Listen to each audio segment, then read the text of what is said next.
नमस्कार, मैं स्वाति आपके अपने चैनल इंडिया माइथोलॉजिकल स्टोरीज में आप सभी का स्वागत करती हूँ। आज आपको माघ महात्म्य का 8वां अध्याय सुनाने जा रही हूँ। यमदूत कहने लगा कि तुमने बड़ी सुंदर वार्ता पूछी है।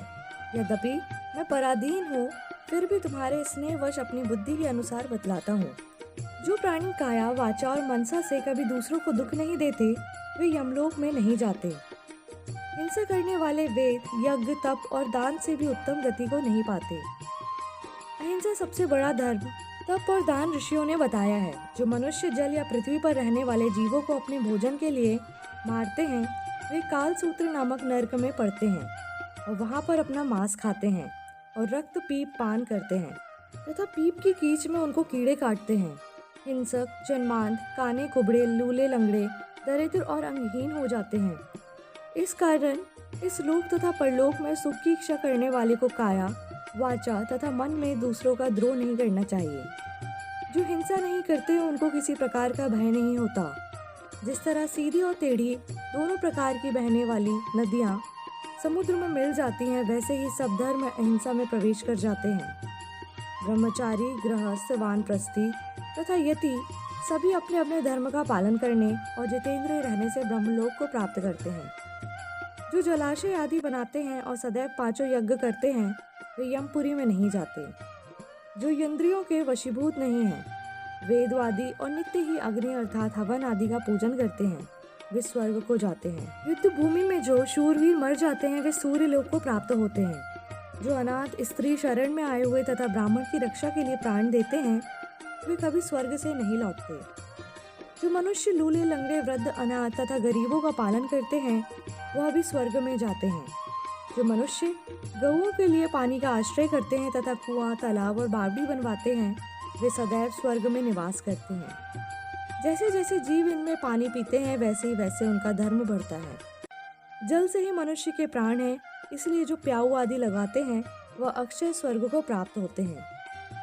बड़े बड़े यज्ञ भी वह फल नहीं देते जो अधिक छाया वाले वृक्ष मार्ग में लगाने से देते हैं।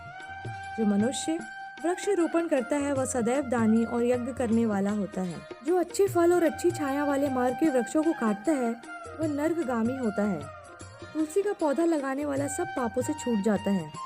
जिस घर में तुलसी वन है, वह घर तीर्थ के समान है और उस घर में कभी यमदूत नहीं जाते। तुलसी की सुगंध से पितरों का चित्त आनंदित हो जाता है और वे विमान में बैठकर विष्णुलोक को जाते हैं।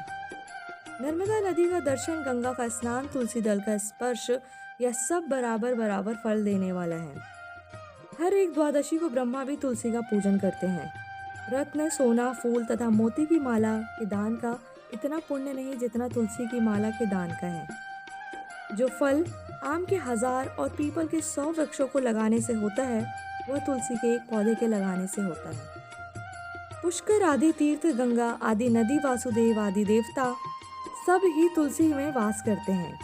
जो एक बार, 2 या 3 बार रेवा नदी से उत्पन्न शिव मूर्ति की पूजा करता है अथवा स्फटिक रत्न के पत्थर से आप ही आप निकले हुए तीर्थ में, पर्वत या वन में रखी हुई शिव की मूर्ति की पूजा करता है और सदैव ओम नमः शिवाय मंत्र का जाप करता है, वह यमलोक की कथा भी नहीं सुनता। प्रसंग, चतुरता, अभिमान से शिव पूजा के समान पापों को नष्ट करने वाला तथा कीर्ति देने वाला 3 लोक में और कोई काम नहीं है। जो शिवालय स्थापित करते हैं, वे शिवलोक में जाते हैं। ब्रह्मा, विष्णु तथा शिव का मंदिर बनाकर मनुष्य वैकुंठवासी होता है। जो भगवान की पूजा के लिए फूलों का बाग लगाते हैं, वे धन्य हैं। जो माता पिता, देवता और अतिथियों का सदैव पूजन करते हैं, वे ब्रह्मलोक को प्राप्त होते हैं। इसी से 8वां अध्याय समाप्त होता है। बोले श्री हरि विष्णु भगवान की जय, बोले शंकर भगवान की जय।